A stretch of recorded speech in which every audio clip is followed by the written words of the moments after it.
Olá pessoal, boa tarde a todos, sejam bem-vindos.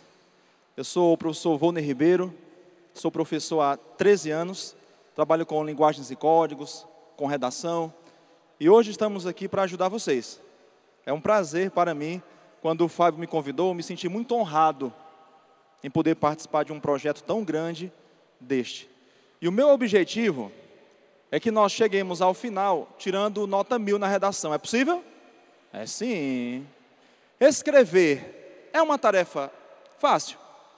Não. Lá na escolinha da tia Teteca, lá na educação infantil, quando nos tornamos doutores do ABC, a professora falou para a nossa mãe que a gente sabia ler e escrever, não foi?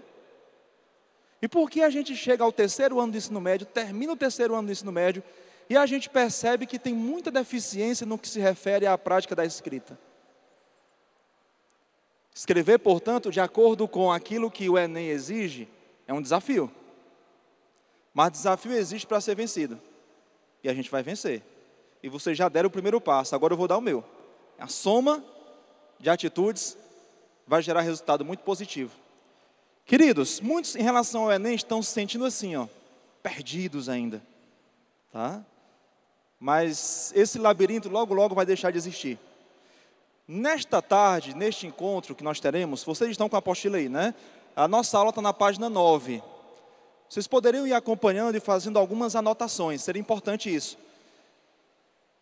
Você ir grifando, marcando algum ponto que julgar importante. Ao longo de 13 anos como professor de redação, eu tenho percebido que, em geral, os alunos não gostam de escrever. Parece que a folha em branco desafia o aluno. Eu nunca vi algo para desafiar mais um aluno do que uma folha em branco e uma proposta de redação. Uma proposta de redação nunca é um tema bom, né? O aluno sempre reclama: professor, passa outro tema. Uma vez passei uma proposta livre e eles também não conseguiram fazer. O fato é que a gente morde a caneta, o tempo está acabando e a redação não ficou pronta. E em se tratando de Enem, a gente sabe que a redação tem muito peso. Vale quantos pontos, hein? 1000. Para conseguir esses 1000 pontos, a gente vai observar aí no nosso material que esses 1000 pontos representam a soma de 5 competências. Então, neste primeiro momento, neste primeiro contato, eu gostaria que nós entendêssemos como funciona a correção, tá? Primeiramente, a prova de redação exigirá de você a produção de um texto em prosa. Algum problema aqui? Texto em prosa? Esses dias eu estava no guichê da rodoviária, alguém me reconheceu e disse: professor, eu não passei no vestibular porque eu não sabia o que era prosa.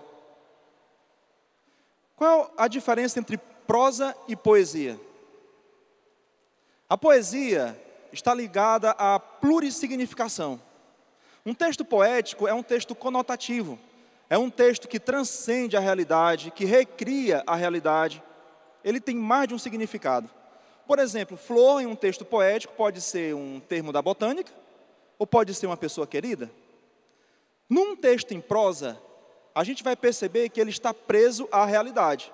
Ele não recria a realidade. O texto em prosa documenta a realidade. Então, tudo aquilo que nós dissermos numa redação deverá ter sentido único, monossêmico, deverá ser denotativo. Portanto, flor, numa redação, é um termo da botânica, e não a mãe, a avó, ou a namorada, ou uma pessoa querida. Então, vocês deverão fazer um texto em prosa, em que qualquer valor poético deve estar fora, tá certo? Na sequência, é o tipo dissertativo argumentativo, sobre um tema de ordem social, científica, cultural ou política. O que o Enem não vai cobrar? Tema polêmico. O que é um tema polêmico? É aquele que divide a opinião pública. Então fiquem tranquilos, porque temas como liberação da maconha não será cobrado, pena de morte, aborto, eutanásia, que é acelerar a morte de um paciente em estágio terminal, e afins. Então o Enem vai cobrar de vocês um tema social, é o que ele tem feito, ou de ordem cultural, científica ou política. Na sequência, lemos o seguinte: nessa redação, você deverá defender uma tese. O que é essa tese? É um ponto de vista sobre o tema. Então, olha só, a primeira preocupação sua, antes de começar a fazer a sua redação, será definir o seu ponto de vista acerca do tema abordado. Então, digamos que o tema seja a relação entre o público e o privado na web. Lembram-se, 2011? Qual poderia ser a tese? Qual poderia ser um ponto de vista? Uma tese que eu defenderia seria: os usuários da web devem ter mais zelo no uso das redes sociais. Ou, os usuários da web devem ter mais cuidado com as informações que disponibilizam nas redes sociais. Essa seria uma tese. O ponto de vista é o ponto de partida para você começar a sua redação. Por quê? Porque o que vem na sequência, que é o desenvolvimento, nada mais é do que a defesa do ponto de vista. Eu tenho percebido que naquelas redações em que não há uma tese, em que não há o ponto de vista, o aluno não consegue dar sequência ao texto de maneira coesa e coerente. A redação parece que fica dispersa, porque ela não tem um ponto de partida. Então a tese é essencial. Então, primeira informação útil, assim, muito importante que vocês têm que gravar aí, é que essa tese deve ser o ponto de partida da sua redação. E essa tese deve ser clara e fácil de ser encontrada. Em que lugar da redação a tese deve aparecer? Primeiro parágrafo, tá certo? E de preferência que a tese venha no final do primeiro parágrafo, e não no começo ou no meio, porque o corretor, que vai avaliar o seu texto e vai dar uma nota, ele precisa saber qual é o seu ponto de vista acerca do tema que você vai trabalhar. Então pense nisso: tese, ponto de vista, tá? Primeiro parágrafo e preferencialmente que seja a última frase do primeiro parágrafo. Na sequência, lemos o seguinte: você deverá defender uma tese, uma opinião a respeito do tema proposto, apoiada em argumentos. Os argumentos são as ideias que vão dar sustentação a essa tese. E esses argumentos têm que ser consistentes. Quando você for defender a tese, tem que pensar nos melhores argumentos que podem ser usados. Então, o que eu sugiro a você? Que você faça uma listagem de ideias antes de começar o rascunho. E essa listagem de ideias vai ajudar você a selecionar aquilo que é o melhor argumento. Tá? Muitas vezes nós vemos argumentos vagos numa redação, argumentação inconsistente, argumentação extrema. Cuidado com a argumentação extrema. Geralmente essa argumentação extrema denota emoção. E a emoção vai de encontro ao aspecto argumentativo do texto. Por exemplo, já peguei um tema sobre corrupção, em que os alunos diziam o seguinte: morte aos monstros que roubam e matam em nome do progresso. Redação sobre violência contra a criança, alguém falou o seguinte: pedófilos não devem morrer, devem sofrer de uma doença incurável que provoca o apodrecimento lento do corpo e da alma. Ixi, meu irmão. Alguém disse também que os pedófilos deveriam ficar presos mesmo depois de mortos, para que as suas almas não cometam crimes por aí. Alma bandida. Já pensou? Então esse tipo de argumentação não é válida. A argumentação tem que ser coerente, consistente. Por isso que é bom fazer uma relação de ideias antes mesmo de você começar o rascunho. Tá? Continuando, temos o seguinte: de forma coerente e coesa, de modo a formar uma unidade textual. Queridos, a palavra texto vem do latim e significa tecido. Num tecido você vai encontrar milhares de fios que se entrelaçam para formar uma peça. A sua blusa, por exemplo, é um tecido. A palavra texto, portanto, significa tecido. Essas ideias que representam o seu pensar sobre o tema devem ser coerentes e coesas. Se o texto não tem coesão, ele é apenas um aglomerado de frases. Eu tenho percebido em muitas redações apenas períodos isolados, períodos soltos, aglomerado de frases, e isso não constitui texto. Por mais que você esteja dentro da temática, é importante que tudo isso seja uma unidade textual, tá certo? Seu texto deverá ser redigido de acordo com a norma padrão da língua portuguesa. Ou seja, a gente tem uma missão um tanto difícil. No dia a dia, a gente usa uma linguagem formal ou informal? Informal. A gente vai ter que escrever de maneira bem diferente daquela que nós usamos para falar. Será que numa redação de Enem caberia, por exemplo, uma expressão como pois é? Não, né? Na fala cabe bem. O pois é essencial numa conversa quando a gente não sabe mais o que dizer, né? Pois é. O pois é também representa a hora de ir embora. Pois é, né? Pois é. Numa redação, a gente tem que fazer uso de uma linguagem formal, de acordo com a gramática normativa. E ao final, você vai ter que apresentar uma proposta de intervenção social. A nossa conclusão está diretamente ligada a isso. Ou seja, você vai apresentar um ponto de vista, em seguida, argumentos que fundamentem esse ponto de vista, argumentos consistentes, e no final você vai ter que apresentar uma proposta de intervenção. Tá? Ou seja, essa conclusão tem que ser obrigatoriamente uma proposta de intervenção. Queridos, vimos que vocês vão produzir um texto dissertativo argumentativo. E o que é uma dissertação? Dissertar é analisar uma ideia. E argumentar é defender uma ideia.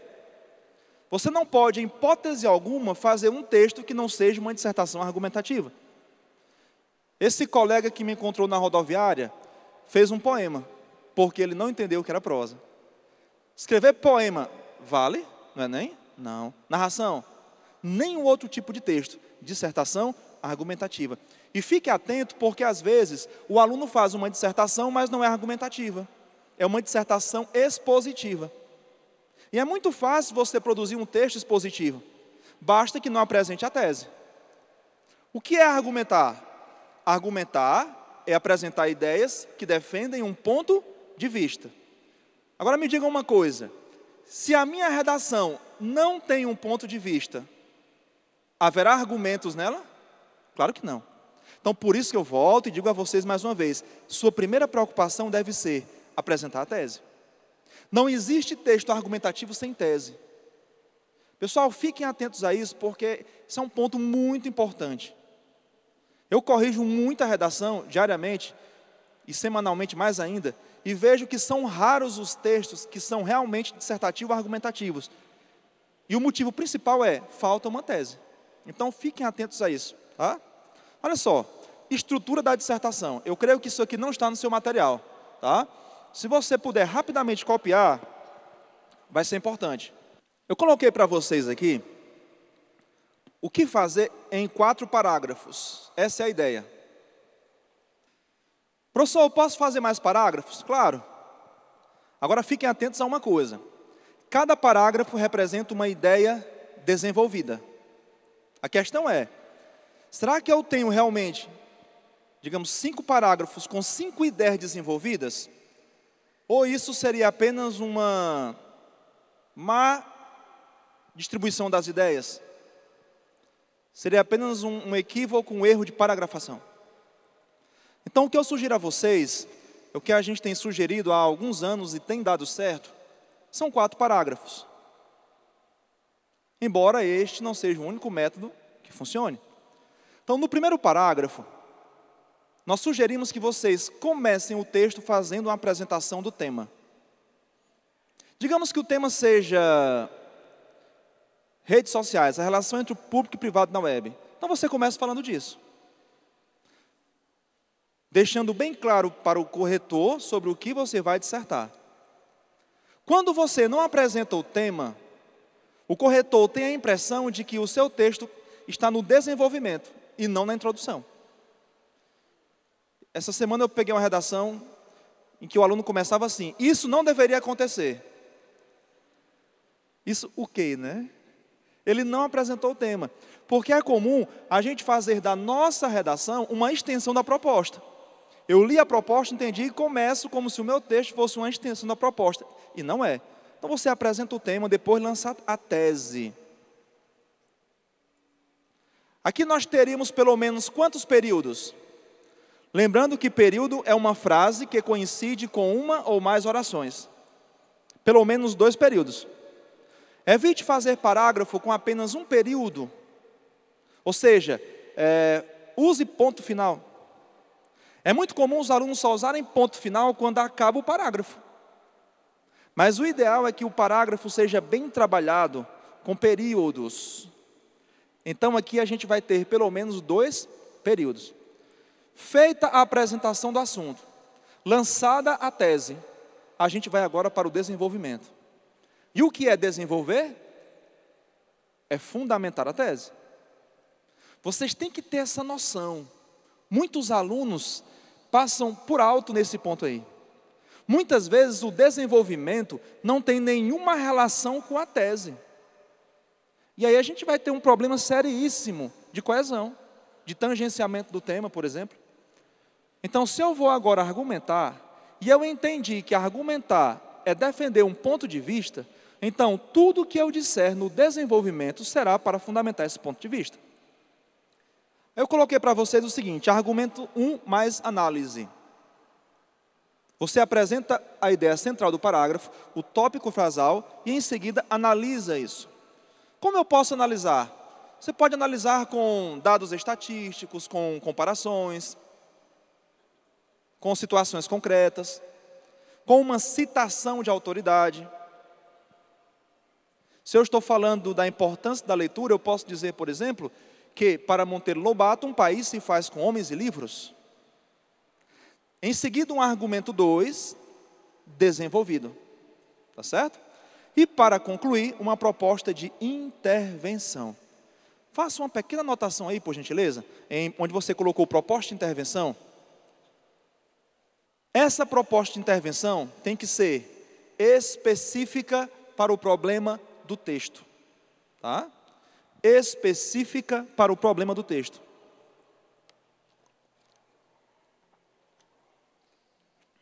Como assim? Uma grande dificuldade de muitos alunos é concluir o texto. Alguns alunos, às vezes, no colégio, me perguntam o seguinte: professor, qual é a solução para esse tema? E eu pergunto, qual é o problema que você aborda? Porque a solução não pode ser genérica, ela tem que ser específica. Digamos que você esteja com uma dor no estômago, e você vai ao médico. Se o médico é responsável, ele vai passar um remédio para você? Não. Ele vai pedir um exame, porque ele quer saber qual é o problema que você tem. Porque o remédio tem que ser específico. Se eu estou com dor de cabeça, essa dor de cabeça pode ter dezenas de causas. Desde um simples estresse a um tumor. Então, qual é o problema que o seu texto desenvolve? Então, ao fazer a proposta de intervenção, ao fazer a conclusão da sua redação, é importante que você releia o texto e veja qual é o problema que ele desenvolve, porque a solução tem que ser específica, ela não pode ser genérica. Segunda observação que eu queria que você colocasse para a conclusão.